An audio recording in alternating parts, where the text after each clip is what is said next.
Grab the good and leave the rest. यानी अगर किसी से कुछ सीखना है तो अच्छा सीखें और बाकी सब रहने दें। फिर चाहे हमें सीख देने वाला इंसान हो, चट्टान हो, जानवर हो या वो हो एक पक्षी। बाज एक सुंदर और आकर्षक पक्षी है। ये आसमान में सबसे ऊपर और अकेला उड़ता है। अपनी बेहद गहरी नज़र शक्ति और ताकत के लिए जाना जाता है। हम सभी बाज के जीवन से बहुत कुछ सीख सकते हैं। बाज आसमान में बहुत ऊंचाई पर अकेले उड़ते हैं। जैसे कि कहावत है, शेर अकेला चलता है और गीदड़ झुंड में रहते हैं। बाज को आसमान का राजा कह सकते हैं। वे अपने लिए उच्च मानक निर्धारित करते हैं। उच्च स्तर पर होने पर आप भीड़ से अलग हो जाते हैं, क्योंकि सामान्य लोग हमेशा भीड़ में रहते हैं और लोग क्या कहेंगे यही सोचते हैं। तो आप भी उच्च मानक निर्धारित करें। अपने जीवन में बाज की तरह जिंदगी को जिएं। बाज का भोजन मांस होता है।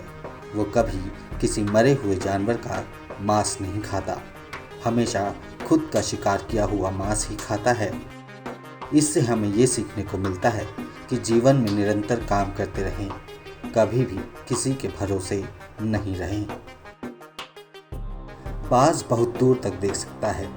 वह 5 किलोमीटर की दूरी से अपने शिकार पर ध्यान केंद्रित करते हैं और उन्हें मारने की क्षमता रखते हैं।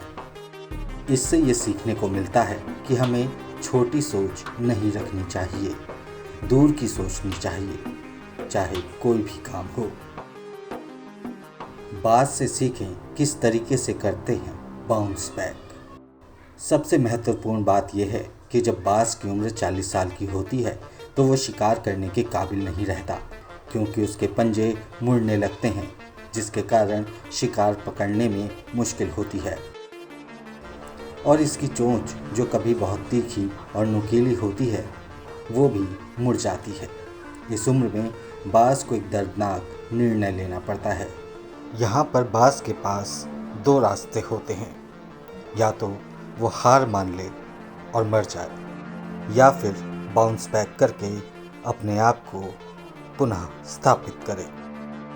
अगर वो अपने जीवन को पुनः स्थापित करना चाहता है तो इस दर्दनाक प्रक्रिया के बाद वो अगले 30 सालों तक अपने जीवन को अच्छे से जी सकेगा। ऐसा ही कई बार इंसानों में भी देखने को मिलता है। कई बार हम एक ऐसी जगह पर जाकर रुक जाते हैं जहाँ से आगे का रास्ता नज़र नहीं आता और पीछे जो होता है वो काम नहीं आ रहा होता।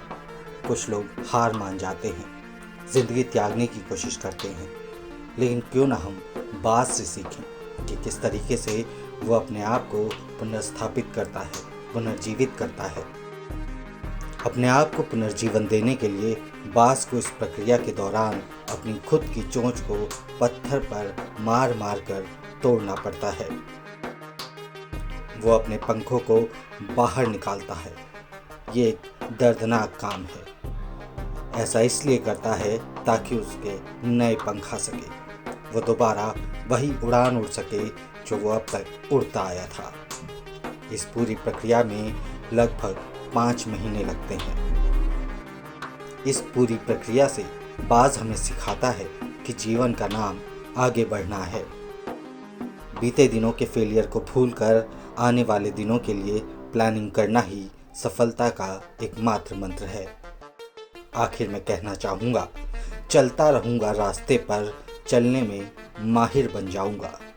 या तो मंजिल मिल जाएगी या अच्छा मुसाफिर बन जाऊँगा।